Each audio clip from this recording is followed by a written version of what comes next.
Lumaki si Amara Castillo sa isang bahay na napakalaki para sa katahimikang hinahanap ng kanyang puso. Malawak ang mga bintana, mamahali ng mga kasangkapan, at palaging may mga bisitang nakaayos at mabango. Ngunit sa kabila ng lahat ng iyon, madalas maramdaman ni Amara na para bang kulang ang hangin sa kanilang tahanan. Hindi dahil sa kakulangan ng yaman, kung hindi dahil sa bigat ng mga inaasahan at pamantayang itinanim ng kanyang mga magulang. Ang ama niyang si Arturo Castillo ay isang kilalang negosyante, istrikto, dominante, at naniniwalang ang halaga ng tao ay nasusukat sa laki ng ari-arian at apelyido. Ang kanyang ina namang si Celina Castillo ay kilala sa kanilang komunidad bilang elegante at sosyal. Ngunit sa likod ng mga ngiti ay may mapanghusgang mga mata. Para sa kanila, malinaw ang landas ng kanilang anak. Dapat itong umibig sa taong kapantay ng kanilang estado o mas mataas pa. Ngunit si Amara ay iba. Sa kabila ng marangyang buhay, pinili niyang maging simple. Mahilig siyang magbasa sa ilalim ng puno sa bakuran. Mas komportable sa plain na damit kaysa sa mamahaling bestida. At mas interesado sa kwento ng tao kaysa sa titulo nito. Doon niya unang napansin si Caleb Alonzo, isang binatang tahimik na araw-araw nag-aalaga ng hardin sa bahay ng mayamang kapitbahay na si Cassandra. Hindi kagwapuhan ang unang tumatak kay Amara, kung hindi ang paraan ng pag-aalaga ni Caleb sa mga halaman. Parang bawat dahon ay mayroong halaga. Bawat bulaklak ay may dignidad. Palagi siyang nakayuko, pawisan, at may simpleng ngiti tuwing binabati siya nito. Walang halong pagtingala o panghingi ng pansin. Isang karaniwang hardinero sa paningin ng marami. Ngunit sa mata ni Amara, may kakaibang lalim. Unti-unti silang nagkausap. Sa umpisa'y simpleng pagbati lang, hanggang sa nauwi sa maikling kwentuhan tuwing hapon. Doon niya nalaman na si Caleb pala ay hindi pala salita. Ngunit kapag nagsalita ay mayroong laman. Marunong makinig, marunong umunawa, at higit sa lahat ay mayroong respeto. Isang bagay na bihira niyang maramdaman kahit sa sariling bahay. Habang si Amara ay unti-unting nahuhulog, alam niyang hindi ito magiging madali. Alam niya ang mundo ng kanyang mga magulang. Isang mundong walang puwang para sa isang hardinerong tulad ni Caleb. Ngunit sa kauna-unahang pagkakataon, naramdaman niyang buo siya. Hindi bilang anak ng mayaman, kung hindi bilang isang taong piniling magmahal ng totoo. Sa likod ng tahimik na hardin, isang pag-ibig ang umusbong. Hindi enggrande. Hindi perpekto, ngunit may lakas ng loob. Isang pag-ibig na hindi pa alam ng lahat, ngunit handa ng hamunin ang mga pader ng pagmamataas at panghusga. At dito nagsimula ang lahat. Hindi nagtagal bago napansin ni Arturo at Celina Castillo ang pagbabago sa kanilang anak. Si Amara na dati laging tahimik at sumusunod, ngayon ay mas madalas nang ngumiti. Ngunit may uri ng ngiting hindi nila kayang kontrolin. May mga hapon na nawawala siya sa bakuran at tuwing tinatanong ay palaging mayroong dahilan. Nagbabasa, nag-iisip, nagpapahangin. Ngunit alam ng isang magulang kapag may itinatago ang anak. Isang araw, hindi sinasadya ni Celina na makita si Amara na nakatayo malapit sa bakod. Kausap ang isang lalaking nakasuot ng kupas na polo at may putik sa mga kamay. Hindi niya kailangan ng mahabang oras para maintindihan kung sino ito. Ang hardinero ng kapitbahay. Ang lalaking palaging nakayuko, palaging tahimik, at ngayon ay kausap ang kanyang anak na parang magkalabel lamang sila.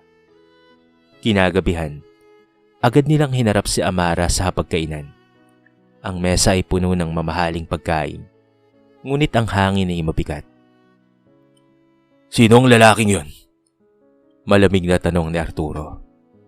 Hindi man lamang tinitigan ng anak. Naramdaman ni Amara ang panginginig sa kanyang dibdib, ngunit pinili niyang maging matatag. Si Caleb po, Papa. Hardinero siya ni Miss Cassandra. Parang may sumabog sa loob ng silid. Ano? Isang hardinero? Napapatawang walang saya si Selena. Yan ba ang tipo mo ngayon, ha? Sunod-sunod ang mga salitang parang kutsilyo. Walang mararating. Kahiyan sa pamilya. Hindi bagay. Sinabi nilang nilalagay niya sa alanganin ang pangalan ng kanilang angkan. Na hindi sila nagpakahirap para mapunta siya sa isang lalaking nagbubungkal lamang ng lupa para mabuhay. Tinangka ni Amara na ipagtanggol si Caleb. Ikinuwento niya ang kabaitan nito, ang prinsipyo, at ang tahimik na lakas ng binata. Ngunit sa bawat salita niya, mas lalo lamang tumitigas ang puso ng kanyang mga magulang. Para sa kanila, hindi mahalaga ang ugali kung wala namang may pagmamalaki sa lipunan. Kinabukasan, hinarap ni Arturo si Caleb mismo. Sa harap ng gate ng Montenegro, hindi man lamang nag-abala ang ama ni Amara na magpakilala ng maayos. Lumayo ka sa anak ko. Malamig at maring utos niya. Hindi ka bagay sa mundo namin. Tahimik na nakinig si Caleb. Hindi niya ipinagtanggol ang kanyang sarili. Wala siyang isinisigaw. Tanging isang mahinang tango at isang matatag na puno ng lungkot ang kanyang isinagot. Alam niyang kahit magsalita siya, hindi siya pakikinggan. Sa mga sumunod na araw, mas sumigpit pa ang pagbabantay kay Amara. Ipinagbawal ang paglabas mag-isa. Inalis ang kanyang kalayaan sa pangalan ng pagprotekta. At si Caleb, unti-unting umiwas. Hindi dahil sa duwag siya, kung hindi dahil ayaw niyang maging dahilan ng mas malalim na sugat. Ngunit sa kabila ng lahat ng pagbabawal, may isang bagay na hindi kayang pigilan ng kahit na sinong magulang. Ang damdaming minsang naging totoo. At habang iniisip ni Arturo at Selena na tapos na ang problema, hindi nila alam na nagsisimula pa lamang ang isang kwento na siyang magpapayanig sa kanilang paniniwala at sa kanilang pagmamataas. Dumating ang araw na tuluyan ng umiwas si Caleb Alonzo. Wala na ang tahimik niyang presensya sa bakod tuwing hapon. Wala na ang simpleng pagbati na nakapagpapagaan ng araw ni Amara. Ang hardin sa bahay ni Cassandra ay patuloy na luntian. Ngunit para kay Amara, tila nalanta ang mundo. Hindi ito nagpaalam. Walang paliwanag. Tanging isang bakanting puwang na biglaan na lamang iniwan sa kanyang puso. Tinangka niyang tanungin ang mga tauhan sa bahay ng kapitbahay. Ngunit lahat ay umiiwas sa kanyang mga mata. Parang may kasunduan ng lahat na manahimik. Sa loob ng mansyon ng mga Kastilyo, panatag ang mga magulang. Para kina Arturo at Selena, matagumpay ang kanilang ginawa. Iniisip nila na para rin naman sa kanya to. Ito ang palaging inuulit-ulit ni Selena. Na para bang inuulit-ulit ang kasinungalingan upang paniwalaan ng sarili. Para sa kanila, isang sagaba lamang si Caleb na kinailangang alisin. Ngunit hindi nila nakikita ang unti-unting paglayo ni Amara. Hindi sa bahay, kung hindi sa damdamin. Naging tahimik siya. Hindi na nakikipagtalo. Hindi na umiiyak. Isang uri ng katahimikang mas nakakatakot kaysa sa galit. Ginawa niya ang mga inaasahan sa kanya. Ngunit may bahagi ng sarili niyang tuluyang nagsara. Samantala, si Caleb ay patuloy sa pagtatrabaho. Ngunit hindi na sa hardin ng Montenegro. Lumipat siya sa ibang lugar. Mas malayo, mas tahimik. Pinili niyang mawala sa paningin ni Amara upang tapusin ang gulo. Para sa kanya, mas mahalaga ang kapayapaan ng babaeng minamahal niya kaysa sa kanyang sariling damdamin. Sa mga gabi, mag-isa niyang hinaharap ang lungkot. Walang sinumbatan, walang sinisisi. Tinanggap niya ang katotohanang may mga mundong hindi niya maaaring pasukin. Gaano man siya katapat o kabuti. Ngunit sa likod ng kanyang pagtitiis, may mga alaala siyang pilit na ikinukubli. Mga pangalang hindi niya ginagamit. Mga kwentong matagal nang inilibing. Hindi napapansin ng marami. Ngunit si Cassandra Montenegro ay may tahimik na pagmamasid. Nakikita niya ang pag-alis ni Caleb at ramdam niya ang bigat na dala nito.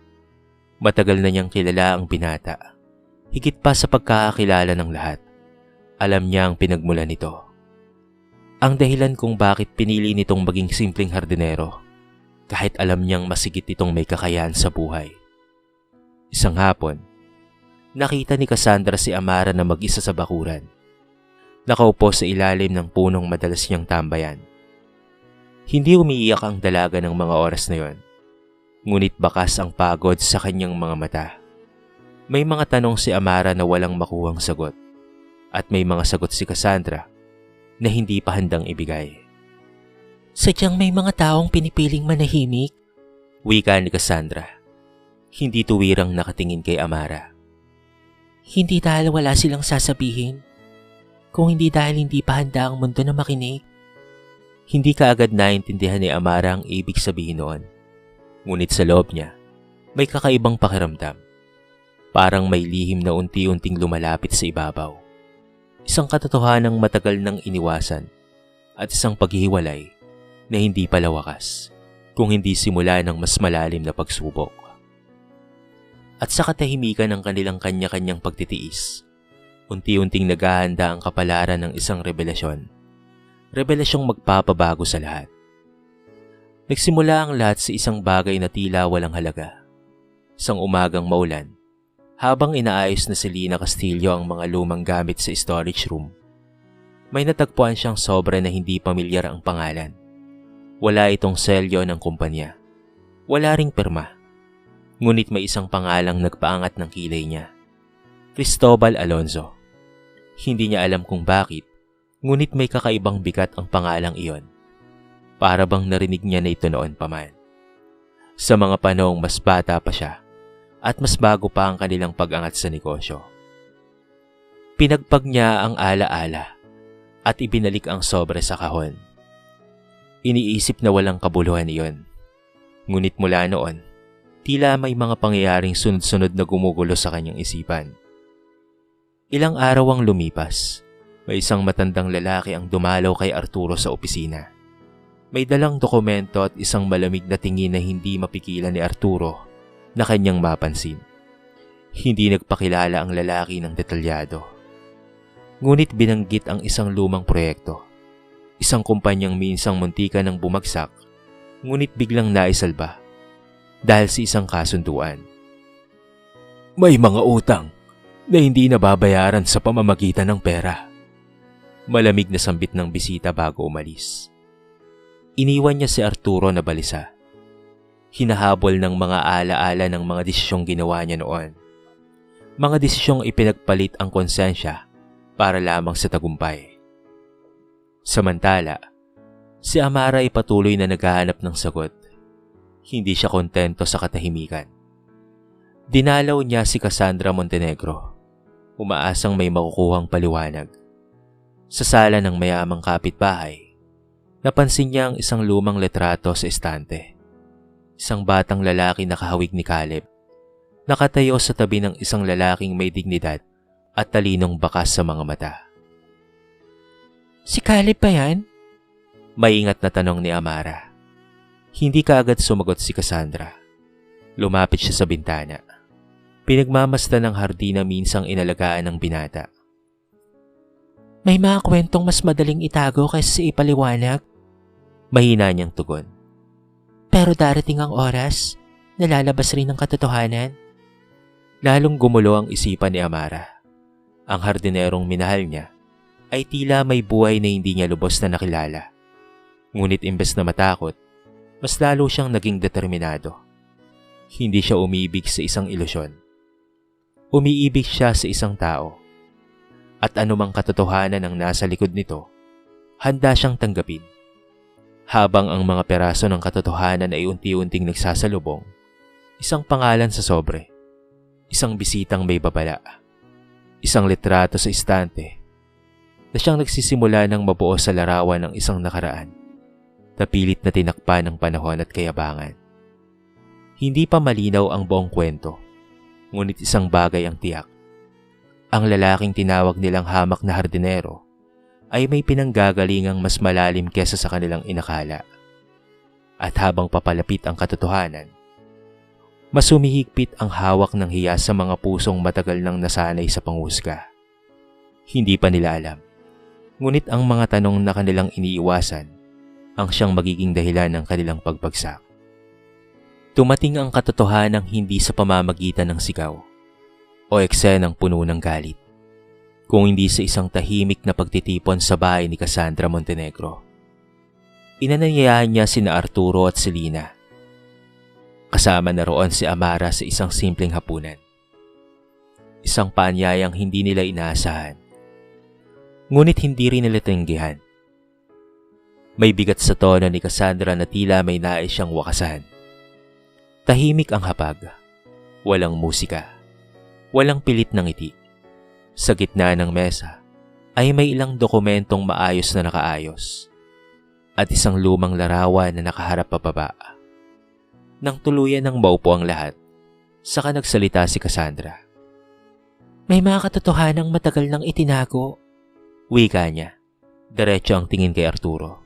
Hindi para manakit, kung hindi para iligtas ang dignidad ng mga taong pinili niyong maliitin. Ibinigay niya ang mga dokumento. Habang binabasa ni Arturo ang mga ito, unti-unting namutla ang kanyang mukha.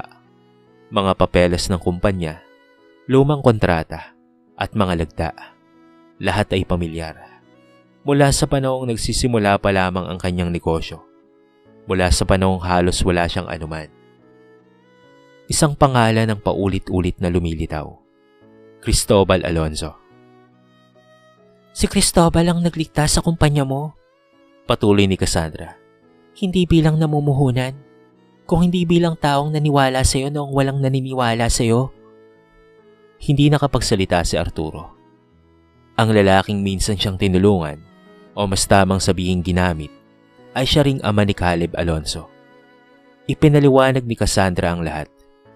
Si Cristobal ay isang respetadong negosyante noon. Ngunit nang magtiwala siya sa maling tao, unti-unti siyang naisantabi. Sa isang kasunduang puno ng panlilinlang, napilitan siyang umurong at manahimik upang maprotektahan ang kanyang anak. Pinili niyang mawala sa eksena, iwan ang marangyang buhay, at palakihin si Caleb sa simpleng paraan, malayo sa mundong sumira sa kanya. Pinili ni Caleb ang pagiging hardinero, dagdag ni Cassandra. Hindi dahil sa wala siyang kakayahan, kung hindi dahil ayaw niyang sukatin ang sarili niya, batay sa perang nagmula sa kasakiman. Hindi na napigilan na si Lina ang kanyang luha. Ang lalaking minamalit niya, ang lalaking tinawag niyang kahiyan, ay anak ng taong minsang humahawak sa kapalaran ng kanilang pamilya. At higit pa roon, may dignidad itong piniling panatilihin, kahit may kakayahan siyang ipaghiganti ang nakaraan. Si Amara ay tahimik na umiiyak, hindi sa sakit, kung hindi sa pag-unawa. Ngayon niya lubos na naintindihan ang lalim ng katahimikan ni Caleb, ang bigat ng kanyang mga mata at ang dahilan ng kanyang pag-iwas. Hindi siya tumakbo, pinili lamang niyang manatiling marangal. Sa uli, iniharap ni Cassandra ang litrato. Si Caleb, mas bata, kasama ang isang lalaking may parehong mga mata. Si Cristobal. Sa likod ng larawan ay may nakasulat. Ang tunay na yaman ay ang kakayahang manatiling tapat kahit may pagkakataong gumanti. At sa sandaling iyon, tuluyang bumagsak ang lahat ng paniniwalang matagal nang ipinagmamalaki ni Arturo at Selena. Ang hiya ay hindi na may tatago dahil ang taong kanilang hinusgahan ay hindi lamang higit sa inaakala nila. Ito ay mas mataas pa kaysa sa kanila. Pagkalabas nila sa bahay ni Cassandra Montenegro, wala ni isa sa kanila ang nagsalita. Ang gabi ay tahimik, ngunit ang loob nila Arturo at Selena Castillo ay parang nilalamon ng ingay ng konsensya. Ang bawat hakbang pauwi ay merong bigat, hindi dahil sa pagod, kung hindi dahil sa katotohanang matagal nilang tinakasan. Sa unang pagkakataon matapos ang maraming taon, naramdaman ni Arturo ang pagiging maliit. Ang lalaking sanay tumingin mula sa itaas Ngayon ay napilitang harapin ang mga yakap na kanyang tinapakan upang marating sa kinalalagyan niya. Ang mga kontratang ipinagmamalaki niya noon ay ngayon ay parang mga paalala ng isang tagumpay na binuo sa katahimikan ng ibang taong sinakripisyo. Si Selena naman ay tuluyang gumuho sa loob. Ang mga salitang binitawan niya laban kay Caleb ay bumabalik sa kanyang isip. Bawat walang mararating, walang kahiyan. Ngayon ang mga salitang iyon ay parang salamin na bumabalik sa kanya. Hindi ang kahirapan ng tunay na nakakahiya, kung hindi ang pagmamalaki sa maling pamantayan. Hindi nagtagal, kumalat ang balita, hindi sa tsismis ng kanto, kung hindi sa tahimik na usapan ng mga taong may alam sa nakaraan. Ang pangalan ni Cristobal Alonzo ay muling binanggit sa mga pulong, at kasabay nito ang mga tanong tungkol sa biglaang pag-angat ng negosyo ng mga Kastilyo. Hindi man lantad, pero ramdam ni na Arturo at Selena ang pagbabago ng tingin sa kanila ng lipunan. Sa gitna ng lahat ng ito, hinanap ni Arturo si Caleb. Hindi para mag-utos, hindi para magbanta, kung hindi para humarap bilang isang taong may pagkukulang. Natagpuan niya ang binata sa isang maliit na hardin sa labas ng lungsod. Tahimik na nag-aalaga ng mga halaman. Walang galit sa mga mata ni Caleb, tanging pag-iingat lang. "Nagkamali ako," wika ni Arturo. Hirap ang tinig. Walang dagdag, walang palusot. Tahimik na tumango si Caleb. Hindi niya hinintay ang paghingi ng tawad. Hindi rin niya hiningi ang pagkilala. Para sa kanya, sapat na ang pag-amin. Ang dignidad na matagal niyang pinanghahawakan ay hindi niya kailanman ipinagpalit. Kahit kailan. Samantala, si Amara ay nasa isang panibagong yugto ng kanyang buhay. Hindi na siya ang tahimik na anak na sunod-sunuran lang. Hinarap niya ang kanyang mga magulang. Hindi sa galit, kung hindi sa malinaw na paninindigan. Sinabi niyang ang pagmamahal ay hindi kasunduan at ang respeto ay hindi kailangang hingin kung tunay itong nararapat. Sa bawat araw na lumilipas, mas malinaw ang isang katotohanan. Ang yaman ay kayang magbigay ng kapangyarihan, ngunit hindi nito kayang bilhin ng konsensya. At ang mga taong nasanay manghusga ay darating din sa puntong sila naman ang haharap sa sariling salamin. Para kina Arturo at Selena, ang pagkapahiya ay hindi patungkol sa opinyon ng iba, kung hindi sa pagkakakilala nila sa kanilang mga sarili. Hindi kaagad na ayos ang lahat, walang biglaang kapatawaran, walang mabilis na paghilom.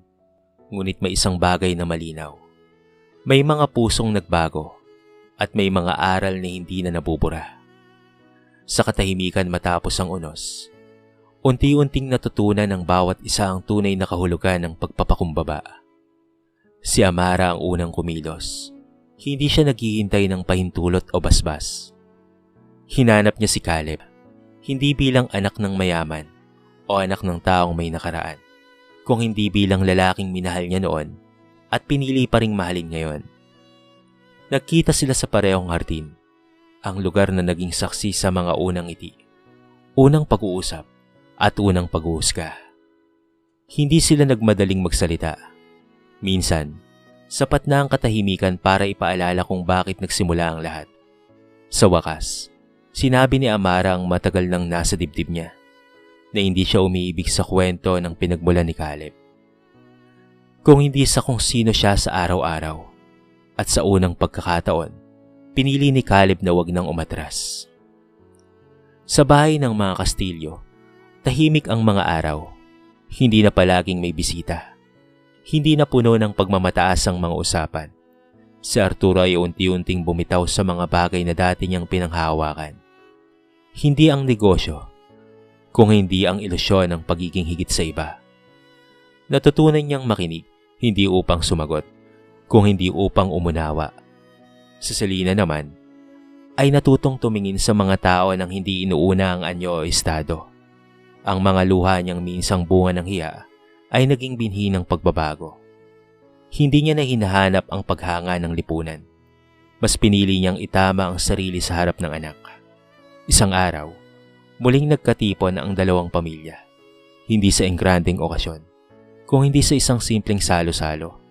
Walang mga talumpati, walang pagpapakitang gilas, tanging mga mata na handang magpakumbaba at mga pusong handang matuto. Hindi perpekto ang ugnayan, ngunit totoo. Sa dulo ng lahat, hindi yaman, apelido, o propesyon ang nagbibigay halaga sa isang tao, kung hindi ang kakayaang manatiling marangal kahit hinusgahan. Manatiling mapagpakumbaba kahit may kapangyarihan. At manatiling tapat kahit may pagkakataong gumanti. Ang hardinerong minsang minamaliit ay nanatiling nakatayo, hindi dahil sa kanyang pinagmulan, kung hindi dahil sa kanyang prinsipyo. At ang mga magulang na minsang mapagmata ay natutong yumuko, hindi sa kahihiyan ng kahirapan, kung hindi sa bigat ng sariling pagkakamali. Sa likod ng tahimik na hardin, isang aral ang nanatili. Ang tunay na sukatan ng tao ay hindi kung saan siya nagsimula, kung hindi kung papaano siya nanatiling tao sa gitna ng lahat. Sa kwentong ito ay marami tayong mapupulot na aral. Ang kwentong ito ay paalala na hindi nasusukat ang halaga ng tao sa kanyang propesyon, yaman o pinagmulan, kung hindi sa kanyang prinsipyo, dangal at paraan ng pakikitungo sa kapwa. Ang pagmamalaki at paghusga ay madaling gawin ng mga taong sanay tumingin mula sa itaas. Ngunit darating ang panahon na ang katotohanan ang siyang magsisilbing salamin at doon lalabas kung sino ang tunay na marangal. Ang kahirapan ay hindi kailanman kahihiyan. Ang tunay na kahihiyan ay ang maliitin ng iba dahil lamang sa estado ng buhay. Ipinapakita rin ng kwento na ang pagmamahal na totoo ay hindi natitinag ng opinyon ng lipunan. At ang pagpapakumbaba ay hindi tanda ng kahinaan, kung hindi ng tunay na lakas. Sa uli, ang mga taong piniling manatiling mabuti kahit nasasaktan, ang siyang tunay na nagtatagumpay. Hindi sa mata ng mundo, kung hindi sa mata ng konsensya. Dito na po nagtatapos ang ating maiksing kwento sa araw na ito. Sana po ay nagustuhan nyo. At sana po ay kinapulutan nyo ng maraming aral. Kayo mga kabarangay, ano po ang masasabi nyo sa ating kwento? I-comment nyo naman po sa baba ang inyong mga reaksyon at babasahin natin ang lahat ng yan. I-comment nyo na rin kung taga saan kayo para naman malaman ko kung hanggang saan nakaabot ang video na ito. Paki-like and share na rin po ang ating kwento para mapakinggan rin ng iba. At kung bago ka pa lamang sa ating channel, baka naman pwedeng pakita ang subscribe button at bell notification button para palagi kang updated sa mga bago nating upload na katulad nito. So paano mga kabarangay? Hanggang sa muli. Thank you so much and peace out.